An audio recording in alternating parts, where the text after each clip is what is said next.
Hello everyone, welcome to learning book. Learning book पे आप सभी का स्वागत है। लर्निंग बुक के इस वीडियो में हम 21 और 22 जनवरी 2021 से संबंधित करंट अफेयर के महत्वपूर्ण प्रश्नों को डिस्कस करेंगे। आइए फिर बिना विलंब किए शुरुआत करते हैं अपने आज के पहले प्रश्न के साथ। आज का पहला प्रश्न है, अमेरिका ने हाल ही में किस देश को आतंकवाद के एक प्रायोजक देश के रूप में नामित किया है? आतंकवाद के प्रायोजक देश का मतलब कि ऐसा देश जो सपोर्ट करता है टेररिस्ट को, और ये देश है क्यूबा। क्यूबा को अमेरिका ने हाल ही में आतंकवाद के एक प्रायोजक देश के रूप में नामित किया है।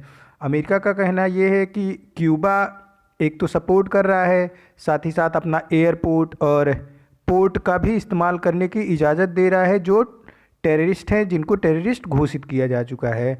और कई सारे टेररिस्ट क्यूबा में शरण भी लिए हुए हैं, ऐसा अमेरिका का कहना है। और इसी वजह से अमेरिका ने नामित किया है क्यूबा को एक आतंकवाद के प्रायोजक देश के रूप में। देखो, क्यूबा काफ़ी पहले से आतंकवाद प्रायोजक देश के रूप में नामित है, लेकिन 2015 में उसका नाम हटा दिया गया था और फिर से पुनः उसके नाम को आतंकवाद प्रायोजक देश के रूप में नाम इसका नामित कर दिया गया। इससे क्या होगा, देखो कि कई सारी जो इकोनॉमिक ग्रोथ होती है वो रुक जाएगी। कैसे? क्योंकि फंडिंग जो और देश देते हैं किसी देश की मदद के लिए, वो कोई देश अब फंडिंग नहीं करेगा। साथ ही साथ जीडीपी का ग्रोथ इससे डाउन होने लगेगा, और ख़ासकर अमेरिका तो कोई सपोर्ट खुद करेगा ही नहीं। इसी वजह से आतंकवाद प्रायोजक देश के रूप में जो नामित होता है उसका ग्रोथ अपने आप रुक जाता है। मूव करते हैं अपने नेक्स्ट क्वेश्चन की तरफ। नेक्स्ट क्वेश्चन है, निम्न में से किस देश ने चीन के झिंगजियांग प्रांत से उत्पादित कपास और टमाटर के आयात पर प्रतिबंध लगा दिया है? एक प्रांत है चीन का जिसका नाम है झिंगजियांग। यहाँ पे अमेरिका ने प्रतिबंध लगाया। पहले तो आंसर जान लेते हैं, इसका आंसर है अमेरिका। अमेरिका ने चीन के जो झिंगजियांग प्रांत है वहाँ से जो टमाटर अमेरिका जाता था, जो कपास अमेरिका जाता था, उस पर पूर्णतः प्रतिबंध लगा दिया है। अमेरिका का कहना यह है कि झिंगजियांग प्रांत में उइगर मुस्लिमों पर ज़बरदस्ती श्रम कराया जाता है उनसे, और जबरन उनसे ये खेती कराई जाती है। इसी वजह से अमेरिका ने झिंगजियांग प्रांत से उत्पादित कपास और टमाटर के आयात पर पूर्णतः प्रतिबंध लगा दिया है।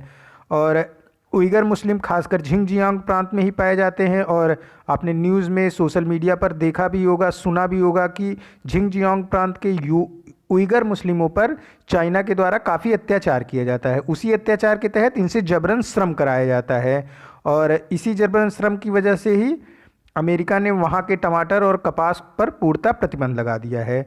और इसके पहले देखो, 5 आइज़ का क्वेश्चन मैंने आपको कराया था। 5 आइज़ में 5 कंट्री हैं, यूएस, यूके, कनाडा, न्यूजीलैंड और ऑस्ट्रेलिया। उसमें पांचवा जो ग्रुप ज्वाइन कर रहा है वो जापान है।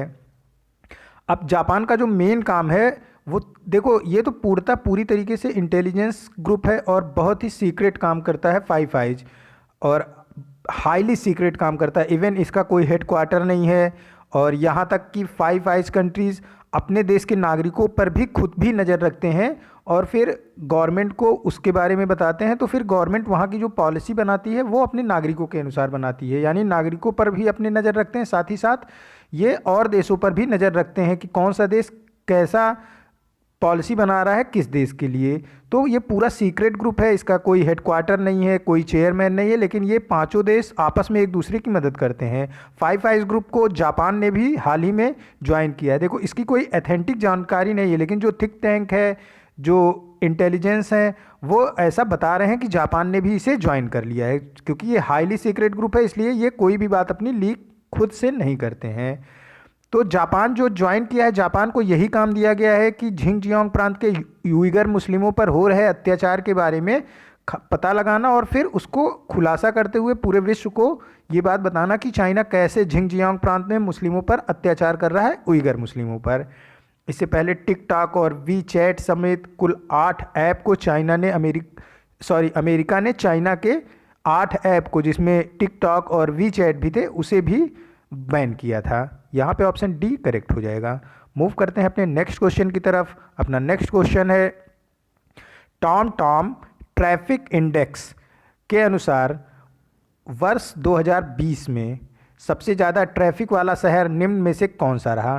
Tom Tom traffic index. देखो टॉम टॉम ये एक डच मल्टीनेशनल कंपनी है जो कि टेक्नोलॉजी और इलेक्ट्रॉनिक्स पे वर्क करती है। इसने एक इंडेक्स जारी किया, ये हर साल जारी करते हैं और इस पे क्वेश्चन भी हर साल आता है। टॉम टॉम ट्रैफिक इंडेक्स के अनुसार पूरे विश्व का सबसे ज़्यादा ट्रैफिक वाला शहर रहा मॉस्को। ऑप्शन सी इसका करेक्ट हो जाएगा। मॉस्को शहर पूरे विश्व का सबसे ज़्यादा ट्रैफिक वाला शहर रहा। और दूसरे स्थान पे कौन रहा? दूसरे स्थान पे रहा इस लिस्ट में मुंबई। और टॉप 10 में इसमें भारत के कुल 3 शहर हैं। दूसरे स्थान पे रहा मुंबई, छठे पर रहा बेंगलुरु और 8वें स्थान पे रहा दिल्ली। और टोटल 57 कंट्री में ये अध्ययन किया गया। 57 कंट्री में पूरा शोध करने के बाद ये लिस्ट जारी की गई। टॉम टॉम ट्रैफिक इंडेक्स की लिस्ट को 57 कंट्री में जारी किया गया। टॉप 10 में भारत के 3 शहर आपको याद रखने होंगे। मुंबई का दूसरा स्थान है, बेंगलुरु का 6वां और दिल्ली का 8वां स्थान है ट्रैफिक के मामले, मतलब सबसे ज़्यादा ट्रैफिक में इनका कौन सी रैंकिंग है। और पहले स्थान पे है मॉस्को। ऑप्शन सी करेक्ट हो जाएगा। मूव करते हैं अपने नेक्स्ट क्वेश्चन की तरफ। नेक्स्ट क्वेश्चन है, भारत सरकार ने किस देश में मनीष चौहान को नया राजदूत नियुक्त किया है? देखो पहले आंसर जान लेते हैं फिर और बातें करते हैं इस पे। भारत सरकार ने मनीष चौहान को नया राजदूत नियुक्त किया है पुर्तगाल में। ऑप्शन बी इसका करेक्ट हो जाएगा। मनीष चौहान नए राजदूत हैं पुर्तगाल के। देखो 2 होते हैं, एक तो राजदूत जिसको एम्बेसडर बोलते हैं और दूसरा होता है हाई कमिश्नर जिसको उच्चायुक्त बोलते हैं। हाई कमिश्नर टर्म उस शहर में का उस देश में बोला जाता है। मैं फिर से रिपीट कर रहा हूँ। देखो 2 होते हैं, एक एम्बेसडर और एक हाई कमिश्नर। दोनों पोस्ट वाइज इक्विवेलेंट होते हैं। दोनों की नियुक्ति की जाती है एम्बेसी में। देखो हर देश में एम्बेसी होता है, मतलब हर देश का राजदूत हर देश में होता है। अब क्या होता है उसमें एक उच्चायुक्त या फिर एम्बेसडर भेजे जाते हैं। उच्चायुक्त कहाँ के लोगों को बोलते हैं? जो कॉमनवेल्थ नेशन हैं। कॉमनवेल्थ नेशन के जो एम्बेसडर होते हैं उनको हाई कमिश्नर या फिर उच्चायुक्त बोलते हैं। कॉमनवेल्थ नेशन कौन है? जिस पे ब्रिटेन ने कभी ना कभी राज किया है, वो सारे कॉमनवेल्थ नेशन हैं। तो भारत जब कॉमनवेल्थ नेशन में एम्बेसडर की नियुक्ति करता है तो उसे हाई कमिश्नर बोलते हैं, और कॉमनवेल्थ नेशन जो नहीं है वहाँ पे इनको एम्बेसडर बोला जाता है। और हाल ही में मनीष चौहान को नया राजदूत नियुक्त किया गया, यानी ये एम्बेसडर नियुक्त किया गया, क्योंकि पुर्तगाल पे कभी भी राज नहीं किया है ब्रिटेन ने। तो इसे देखो एम्बेसडर करके, अगर पुर्तगाल पे ये कोई कॉमनवेल्थ का क्वेश्चन होता तो यहाँ पे राजदूत के स्थान पे उच्चायुक्त या फिर हाई कमिश्नर लिखा होता। और एग्ज़ाम में खासकर देखो China, Pakistan, Nepal, Bangladesh, US, UK, इतने जगह के अगर आपको हाई कमिश्नर या फिर एम्बेसडर याद हैं तो एग्ज़ाम में इन्हीं में से ज़्यादातर क्वेश्चन आते हैं। 90% चांसेस इन्हीं देशों में से होता है। तो मैं इसको रिपीट कर रहा हूँ, आप नोट डाउन करोगे इसको। चाइना के जो एम्बेसडर हैं उनका नाम है विक्रम मिस्री, और पाकिस्तान के में जो हाई कमिश्नर है इंडिया का उसका नाम है गौरव अहुलवालिया। नेपाल में विनय मोहन क्वात्रा। बांग्लादेश में जो एम्बेसडर हैं उनका नाम है विक्रम दुरई स्वामी। और यूएस में तरनजीत सिंह सद्दू एम्बेसडर हैं भारत के। और यूके में जो उच्चायुक्त है भारत के उनका नाम है गायत्री कुमार। तो इतने आप याद रखोगे, चाइना, पाकिस्तान, नेपाल, बांग्लादेश, यूएस और यूके का। मूव करते हैं अपने नेक्स्ट क्वेश्चन की तरफ। अपना अगला क्वेश्चन है, गुजरात सरकार ने किस नई नीति को लागू करने की घोषणा की है? गुजरात सरकार ने नई नीति लागू करने की घोषणा की है जो नीति होगी पर्यटन से संबंधित। पर्यटन से संबंधित नई नीति को लागू करने की घोषणा की है गुजरात सरकार ने। इस नई नीति के अनुसार टूरिज्म सेक्टर को प्रमोट किया जाएगा, और जो बिजनेसमैन टूरिज्म सेक्टर से रिलेटेड बिजनेस करेगा उसे गवर्नमेंट खुद भी प्रमोट करेगी। यानी टूरिज्म सेक्टर से रिलेटेड बिजनेसमैनों को गवर्नमेंट वहाँ की प्रमोट करेगी। ये नई पर्यटन नीति में है गुजरात सरकार की। तो अब कौन से काम आते हैं जो, मतलब कैसे आप मानोगे कि ये टूरिज्म सेक्टर का बिजनेस है? होटल, साथ ही साथ जो टिकट बुकिंग होती है, जो आप देखो कि टिकट बुकिंग के लिए भी एक पूरी टीम होती है, होटल बुक करना, और फिर इनको टूरिस्ट गाइड बोलते हैं। ये आपको टूरिस्ट गाइड भी प्रोवाइड कराते हैं। साथ ही साथ ये क्या करते हैं, ये पूरा इनका ऑफिस होता है जहाँ पे ये आप बोलोगे कि हमको यहाँ घूमने जाना है तो ये आपका होटल बुक करेंगे, आपका ट्रेन का टिकट, आपका फ़्लाइट का टिकट बुक करेंगे। फिर जब आप फ्लाइट से उतरोगे तो वहाँ ट्रैवलर एजेंसी होती है। तो मतलब ये पूरी ट्रैवलर एजेंसी होती है जो कि आपका पूरा ख्याल रखती है घूमने के दौरान। तो इन सब के लिए ही ये नई पर्यटन नीति जारी की गई है कि गवर्नमेंट अब ट्रैवल एजेंसियां जो हैं उनको खुद प्रमोट करेगी अपनी नई नीति के अनुसार। नई पर्यटन नीति जारी की गई है गुजरात गवर्नमेंट के द्वारा। अपना अगले क्वेश्चन की तरफ मूव करते हैं। नेक्स्ट क्वेश्चन है, भारतीय सेना दिवस निम्न में से किस दिन मनाया जाता है? भारतीय सेना दिवस निम्न में से 15 जनवरी को मनाया जाता है। देखो मैंने कई बार आपको ये क्वेश्चन जब कराया है हर बार बताया है। देखो अक्टूबर में मैंने एयरफोर्स का क्वेश्चन कराया था, तब भी मैंने पूरा बताया था और फिर से अभी मैं रिपीट कर रहा हूँ। भारतीय सेना दिवस 15 जनवरी को, एयर फोर्स डे ये मनाया जाता है 8 अक्टूबर को, यानी कि वायुसेना दिवस 8 अक्टूबर को भारत में मनाया जाता है। नेवी डे मनाया जाता है हमारे भारत में 4 दिसंबर को, ये नेवी डे का होता है। भारतीय सेना दिवस 15 जनवरी, एयरफोर्स डे 8 अक्टूबर, नेवी डे 4 दिसंबर। एक डे और बच रहा है, आर्म फोर्स फ्लैग डे, झंडा दिवस। आपको याद होगा कि बचपन में जब हम जाते थे स्कूल तो हमें झंडे दिए जाते थे कि आप इसे किसी को दे के उससे कुछ पैसे लोगे और फिर इन पैसों को कलेक्ट करके आर्म फोर्स को भेजा जाता है। और ये जो आर्म फोर्स होती है मतलब कि हमारी जो तीनों फोर्सें हैं उनके वेलफेयर के लिए ये पैसा यूज़ किया जाता है। तो फ्लैग डे 7 दिसंबर को मनाया जाता है। तो आपको कितना याद रखना है, भारतीय सेना दिवस 15 जनवरी, एयरफोर्स डे 8 अक्टूबर और नेवी डे 4 दिसंबर और फ्लैग डे मनाया जाता है 7 दिसंबर को। फ्लैग डे ये मनाया जाता है 7 दिसंबर को। मूव करते हैं अपने नेक्स्ट क्वेश्चन की तरफ। नेक्स्ट क्वेश्चन है, लॉजिस्टिक स्किल सेक्टर काउंसिल की साझेदारी में फ्लिपकार्ट का पहला सेंटर ऑफ एक्सीलेंस कहाँ पे स्थापित किया जाएगा? लॉजिस्टिक स्किल सेक्टर काउंसिल की साझेदारी में फ्लिपकार्ट का पहला सेंटर ऑफ एक्सीलेंस स्थापित किया जाएगा बेंगलुरु में। ऑप्शन डी यहाँ पे करेक्ट हो जाएगा। देखो फ्लिपकार्ट लॉजिस्टिक स्किल सेंटर की मदद से ये सेंटर ऑफ एक्सीलेंस की स्थापना कर रहा है। इसके तहत वो क्या करेंगे, स्थानीय भाषाओं में लोगों को फ्लिपकार्ट उपलब्ध हो ऐसा काम करेगा लॉजिस्टिक स्किल सेंटर फ्लिपकार्ट के लिए। और अभी जो इसकी शुरुआत की जा रही है वो मराठी भाषा से की जा रही है, यानी महाराष्ट्र में अगर वहाँ महाराष्ट्र की पब्लिक चाहेगी तो फ्लिपकार्ट को वो यूज़ कर सकेगी मराठी लैंग्वेज में। और आगे चल के ये धीरे धीरे हर जगह का जो स्थानीय भाषा है वहाँ पे के अनुसार फ्लिपकार्ट काम करेगा। इसी के लिए लॉजिस्टिक स्किल सेंटर के साथ फ्लिपकार्ट ने साझेदारी की है और सेंटर ऑफ एक्सीलेंस की स्थापना की है। देखो मराठी भाषा भारतवर्ष में बोली जाने वाली तीसरी सबसे बड़ी भाषा है। तो ये देख लेते हैं कौन सी भाषा भारत में सबसे ज़्यादा बोली जाती है। हिंदी भारतवर्ष में सबसे अधिक बोली जाती है, दूसरे स्थान पे है सबसे अधिक बोली जाने वाली भाषा में बंगाली, तीसरे स्थान पे है मराठी और चौथे स्थान पे है सबसे अधिक बोली जाने वाली भाषा में तेलुगु भाषा।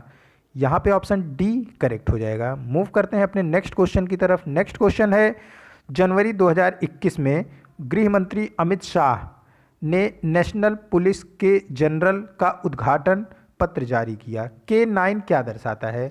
जनरल मीन्स कि ये इन्होंने एक बुक जारी की जिसमें K9 दर्शाता है। बुक का क्या नाम है? आप जनरल मतलब एक पत्रिका है, ये बुक का नाम है नेशनल पुलिस K9 जनरल। ये पत्रिका पूर्णतः समर्पित है पुलिस डॉग स्क्वाड को, जिसमें K9 ये पुलिस डॉग स्क्वाड के लिए ही यूज़ किया गया है। आप जानते हो कि देखो डॉग कई मामले में पुलिसों की मदद करते हैं। कौन कौन से, देखो बम डिफ्यूज़ करना होता है तो इनके पास ऐसी पावर होती है कि ये उसको अपने स्मेल पावर से पहचान जाते हैं कि बम कहाँ पे है। तो बम के लिए फिर कई बार मर्डर के केस में ये वहाँ से कुछ इंसान मतलब कुछ सबूतों को अपने स्मेल पावर से पहचान के फिर वो सबूत नेक्स्ट स्टेप पे कहाँ पे है वहाँ तक पुलिस को ले जाने में मदद करते हैं। तो इस तरीके से डॉग स्क्वाड जो है ये पुलिस की काफ़ी मदद करता है। उसी को समर्पित ये नेशनल पुलिस के जनरल को लॉन्च किया है हमारे गृह मंत्री अमित शाह ने। पुलिस विभाग में कौन से डॉग इस्तेमाल होते हैं? German shepherd. डॉग की जो वैरायटी पुलिस डिपार्टमेंट ज़्यादा इस्तेमाल करती है उसका नाम है जर्मन शेफर्ड। यहाँ पे ऑप्शन ए करेक्ट हो जाएगा। नेक्स्ट क्वेश्चन की तरफ मूव करते हैं। नेक्स्ट क्वेश्चन है, किस बैंक ने फिनटेक इनोवेशन सेंटर के लिए संयुक्त रूप से आईआईटी कानपुर के साथ foundation for innovation and research in science technology के साथ साझेदारी की है। देखो आईआईटी कानपुर मदद करेगा पंजाब नेशनल बैंक की, यहाँ पे ऑप्शन ए करेक्ट हो गया। और आईआईटी कानपुर ही मदद कर रहा है इंफ्रास्ट्रक्चर डेवलप करने में हमारी इंडियन रेलवे की। तो आईआईटी कानपुर देखो कहाँ कहाँ कर रहा है, एक तो पंजाब नेशनल बैंक के लिए फिनटेक इनोवेशन सेंटर में हेल्प करेगा। क्या है देखो, जैसे काफ़ी सारे फ्रॉड होते हैं जब ऑनलाइन ट्रांजैक्शन होता है या फिर एटीएम की यूज़ में, उन्हीं फ्रॉड को बंद करने के लिए और एक सुचारू रूप से डिजिटल तरीके से सारे जो ट्रांजैक्शन हो बैंकों में उस वो हो सके पंजाब नेशनल ने, इसीलिए आईआईटी कानपुर के साथ फिनटेक इनोवेशन सेंटर की स्थापना की है। ऑप्शन ए करेक्ट हो जाएगा। और आईआईटी कानपुर ही इंडियन रेलवे के इंफ्रास्ट्रक्चर डेवलपमेंट के लिए भी इंडियन रेलवे के साथ भी इसका समझौता है। तो आईआईटी कानपुर के दो समझौते, एक तो पंजाब नेशनल बैंक के साथ, दूसरा इंडियन रेलवे के साथ। और पंजाब नेशनल बैंक हमारे देश का दूसरा सबसे बड़ा बैंक है। पहला सबसे बड़ा बैंक एसबीआई, दूसरा सबसे बड़ा बैंक हमारे देश का पंजाब नेशनल बैंक, और हमारे देश का तीसरा सबसे बड़ा बैंक गवर्नमेंट सेक्टर का वो है बैंक ऑफ बड़ौदा। और पंजाब नेशनल बैंक का हेडक्वार्टर ये नई दिल्ली में है। इसके जो एमडी और सीईओ हैं उनका नाम है मल्लिका अर्जुन राव। मूव करते हैं अपने नेक्स्ट क्वेश्चन की तरफ। नेक्स्ट क्वेश्चन है वित्तीय वर्ष 2020-21 के लिए जो अभी प्रेजेंट टाइम में चल रहा है, भारत की जीडीपी में क्या वृद्धि थी। अब यहाँ देखिए थी, क्या वृद्धि होगी, जो सांख्यिकी राष्ट्रीय सांख्यिकी कार्यालय एनएसओ के द्वारा पहली अग्रिम अनुमान है। देखो ये क्वेश्चन ये है कि क्वेश्चन थोड़ा लैंग्वेज इसको सही करते हैं। वित्तीय वर्ष 2020-21 के लिए भारत की जीडीपी की वृद्धि का क्या अनुमान लगाया गया है एनएसओ के द्वारा। एनएसओ का फुल फॉर्म है National Statistics Office. National Statistics Office इसका हेडक्वार्टर नई दिल्ली में है और चेयरमैन है इसके Vimal Kumar Roy. National Statistics Office ने भारत की जीडीपी का प्रेजेंट जो वित्तीय वर्ष चल रहा है उसमें अनुमान लगाया है -7.7%। कोविड-19 की वजह से हमारी देश की जीडीपी निगेटिव में चल रही है और जितने भी अनुमान आए हैं अलग अलग ऑर्गेनाइजेशन के द्वारा सभी ने निगेटिव में अनुमान दिया है। हालांकि नेक्स्ट फाइनेंशियल ईयर जो कि 1 अप्रैल 2021 से शुरू होगा और ख़त्म होगा 30 मार्च 2022 को, उसमें हमारी जीडीपी फिर से पॉजिटिव में आ जाएगी। हालांकि वो ग्रोथ रेट नहीं मिलेगा जो पहले था, लेकिन ये फिर से पॉजिटिव में आ जाएगी, ऐसा अलग अलग अनुमानों में बताया जा रहा है। अभी यहाँ पे आपको याद रखना होगा कि एनएसओ ने जो भारत की जीडीपी का अनुमान लगाया है प्रेजेंट फाइनेंशियल ईयर के लिए वो है -7.7%। मूव करते हैं अपने नेक्स्ट क्वेश्चन की तरफ। नेक्स्ट क्वेश्चन है किस राज्य सरकार ने परीक्षण कार्यक्रमों के माध्यम से शिक्षकों और छात्रों को अंग्रेजी दक्षता में सुधार के लिए कैम्ब्रिज विश्वविद्यालय के साथ एक समझौता ज्ञापन पर हस्ताक्षर किया है। देखो टीचर और स्टूडेंट्स दोनों को लैंग्वेज में ट्रेंड करने के लिए कैम्ब्रिज विश्वविद्यालय के साथ समझौता किया है आंध्र प्रदेश की गवर्नमेंट ने। ऑप्शन ए यहाँ पे करेक्ट हो जाएगा। मूव करते हैं अपने नेक्स्ट क्वेश्चन की तरफ। नेक्स्ट क्वेश्चन है किस संगठन को डीआरडीओ का प्रतिष्ठित रक्षा प्रौद्योगिकी अवशोषण पुरस्कार मिला है। ये पुरस्कार प्रदान किया गया है भारत की सेंटम इलेक्ट्रॉनिक्स लिमिटेड को। सेंटम इलेक्ट्रॉनिक्स लिमिटेड ये बेंगलुरु की एक इलेक्ट्रॉनिक कंपनी है। आपको पता होगा कि बेंगलुरु हमारे देश का इलेक्ट्रॉनिक हब है और centum electronics Bengaluru based electronic company है जिसे डीआरडीओ का प्रतिष्ठित रक्षा प्रौद्योगिकी अवशोषण पुरस्कार प्रदान किया गया है। मूव करते हैं अपने नेक्स्ट क्वेश्चन की तरफ। रक्षा प्रौद्योगिकी यहाँ अन्वेषण पुरस्कार होता है, मतलब कि किसने रक्षा प्रौद्योगिकी में अवशोषण, ये भी गलत लिखा हो, यहाँ पे अन्वेषण होता है। ये आप सही करोगे और इसका ऑप्शन करेक्ट है सी। मैं फिर से रिपीट कर रहा हूँ, डीआरडीओ का प्रतिष्ठित रक्षा प्रौद्योगिकी अन्वेषण मतलब कि इनोवेशन पुरस्कार। रक्षा प्रौद्योगिकी में इनोवेशन प्राइज किसको दिया डीआरडीओ ने इस वर्ष, ये मिला है सेंटम इलेक्ट्रॉनिक्स लिमिटेड को जो कि बेंगलुरु की कंपनी है। नेक्स्ट क्वेश्चन है दशक 2021 से लेके 30 तक, यानी 10 सालों की बात की जा रही है यहाँ पे कि 2021 से लेके 30 तक इसरो की योजना के अनुसार भारत का पहला सौर मिशन, भारत के पहले सौर मिशन का नाम क्या है, अभी आपको बताया जाएगा पहला सौर मिशन कब शुरू होने की उम्मीद है। देखो भारत का पहला सौर मिशन जो है उसका नाम है आदित्य-L1। आदित्य-L1 भारत की पहले सौर मिशन का नाम है। ये उम्मीद की जा रही है कि ये आदित्य-L1 ये 2022 में लॉन्च कर दिया जाएगा और ये इसरो का पहला सौर मिशन भी होगा। ऑप्शन करेक्ट हो जाएगा इसका डी। हालांकि देखो 10 साल का पूरा एक प्लान को अभी आउट किया है इसरो ने कि उसका क्या प्लान है अगले 10 साल के लिए। मैं पूरा प्लान बता रहा हूँ, चूँकि देखो L1 आदित्य जो है ये पहला सौर मिशन होगा, इसलिए ये इंपॉर्टेंट क्वेश्चन बन रहा था, तो इसको यहाँ पे पुटअप किया गया है। लेकिन आपको याद सभी रखने हैं।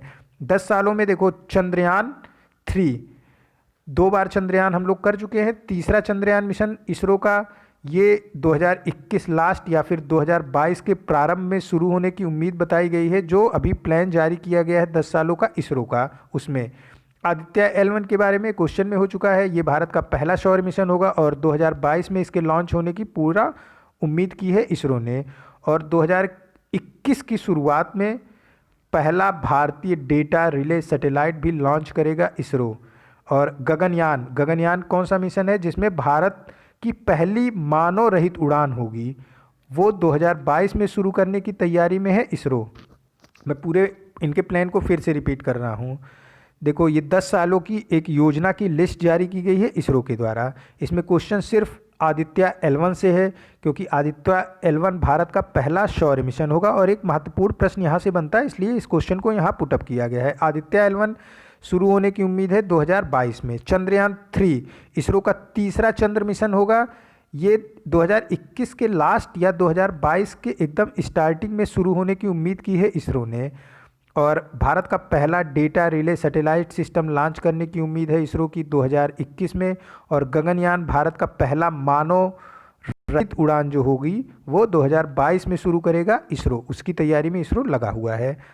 नेक्स्ट क्वेश्चन की तरफ मूव करते हैं। नेक्स्ट क्वेश्चन है मराठी पत्रकार दिवस प्रतिवर्ष कब मनाया जाता है। मराठी पत्रकार दिवस प्रतिवर्ष मनाया जाता है 6 जनवरी को। मराठी पत्रकारिता में एक बहुत ही बड़ा नाम है जिसका नाम है बाल शास्त्री जंभेकर, और इन्हें मराठी पत्रकारिता का पितामह भी बोलते हैं।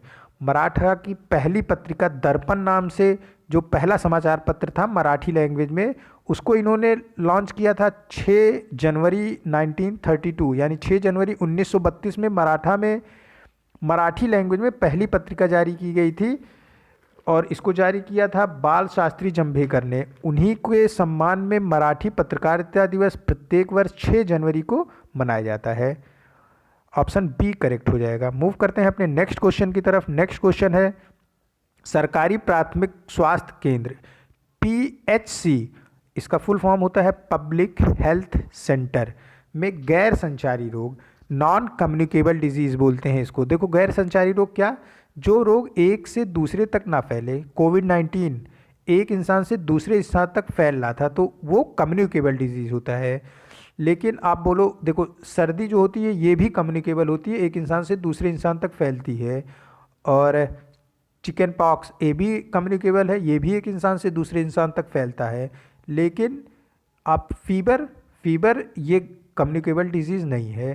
तो नॉन कम्युनिकेबल डिजीज़ यानी गैर संचारी रोगों का प्रबंधन करने के लिए mobile application non communicable disease PHC को विकसित करने के लिए स्वास्थ्य और परिवार कल्याण मंत्रालय के साथ किस संगठन ने सहयोग करा है। तो नॉन कम्युनिकेबल डिजीज़ के लिए नॉन कम्युनिकेबल PHC को विकसित करने के लिए स्वास्थ्य और परिवार कल्याण मंत्री का सहयोग किया है डेल टेक्नोलॉजीज़ एंड टाटा स्ट्रेस ने। ऑप्शन यहाँ पे दोनों करेक्ट हैं। आप इसको करेक्ट करोगे, फर्स्ट एंड सेकंड होना चाहिए, यहाँ पे फर्स्ट एंड थर्ड लिखा हुआ है, ये फर्स्ट एंड सेकंड है। ऑप्शन डी करेक्ट हो जाएगा। डेल और टाटा दोनों मिलकर नॉन कम्युनिकेबल डिजीज़ के प्रबंधन के लिए एक मोबाइल एप्लीकेशन को लॉन्च करेंगे और ये मदद कर रहे हैं डेल और टाटा इस लॉन्चिंग में स्वास्थ्य मंत्रालय की। ऑप्शन यहाँ पे डी करेक्ट होगा। आप डी में जो फर्स्ट एंड थर्ड है उसको फर्स्ट एंड सेकंड कर लोगे। ये आज का लास्ट क्वेश्चन था। मिलते हैं नए करंट अफेयर के साथ नेक्स्ट वीडियो में। Keep study on learning book. Thank you for watching this.